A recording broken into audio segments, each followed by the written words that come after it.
In this video, I'll show you how to use the plan view, and it's in my book, Ellen's Guide to Drawing Shapes on Amazon.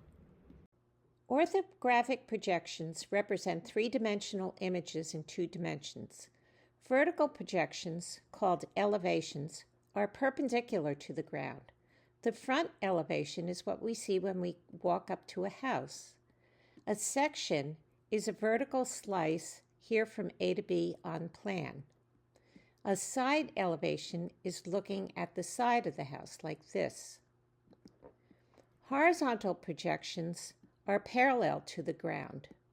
The ones I show here are a plan of the roof looking down at it and a floor plan.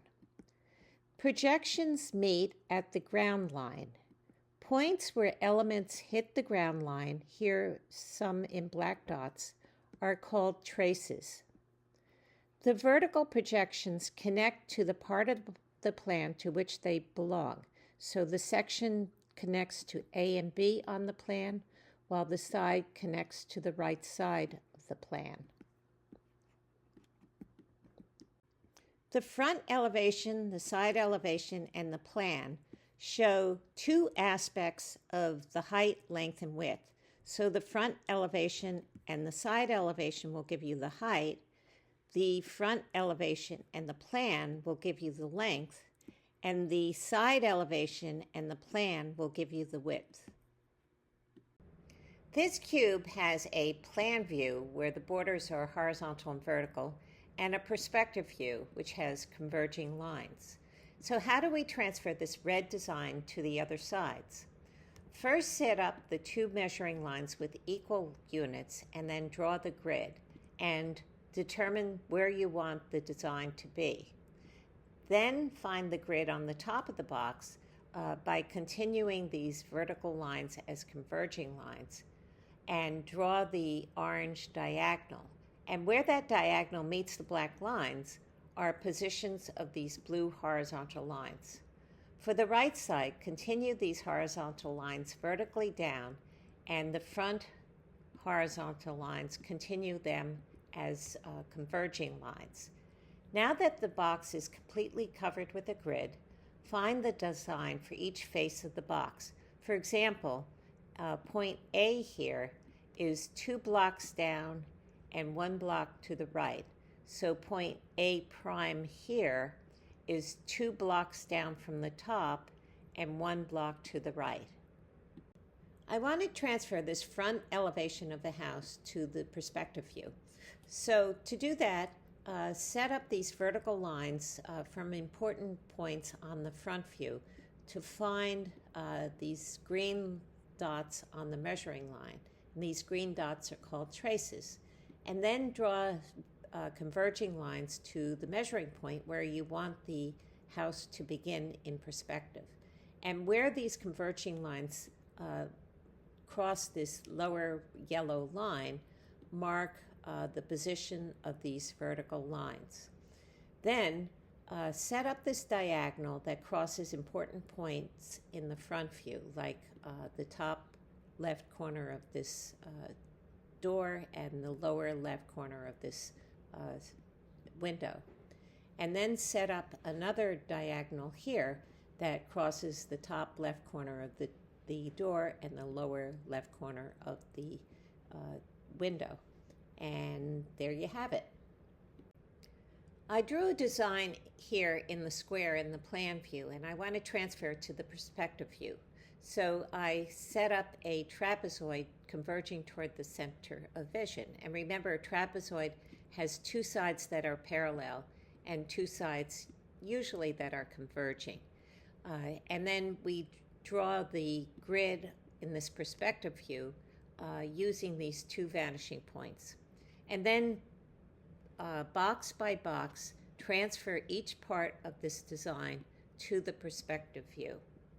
Now the second one shows a neat way of drawing parabolas, both straight on and in perspective.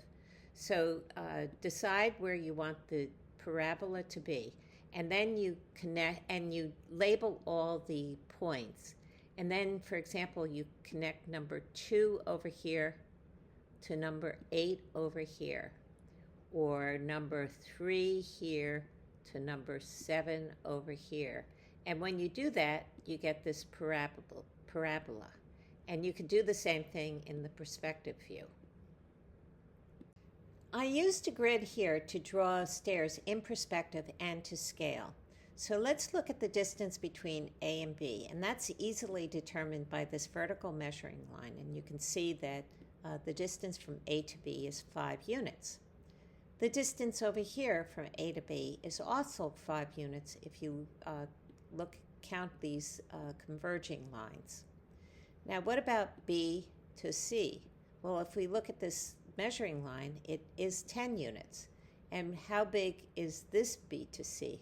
Well, it's the same as this line over here, and we know that's 10 units because this goes to 0 over here, and this line goes to 10 over here.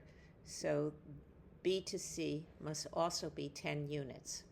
What about D to E? And let me just use a different color here, D to E. And if we follow that to the measuring line here, we can see that it's 6 units long. We want to put this blue square in the plan view down into the perspective view. So to do that, first set up the trapezoid in the perspective view with 4 converging lines, and this distance equals this distance. Then draw this diagonal line so that this corner to the yellow dot is as far as this corner is to this yellow dot. And you can see that this is longer because it's closer to the viewer. Then draw this line from number 1 here through the yellow dot to find number 2.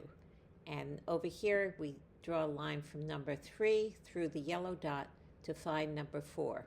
And then we just connect 1, 2, 3, and 4, and there you have the blue square in perspective.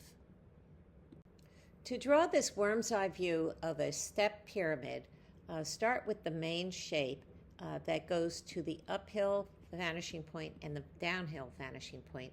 And notice that they're the same distance away from the level vanishing point. Then draw the stairs that go to this vanishing point or this vanishing point, and then finish up with the vertical lines. For the worm's eye view, we again set up the main structure using the uphill and downhill vanishing points. The stairs go to the level vanishing point or this distant vanishing point, and then we finish up with verticals that can be continued from the worm's eye view down to the bird's eye view. In my next video, I'll discuss foreshortening, and please remember to subscribe.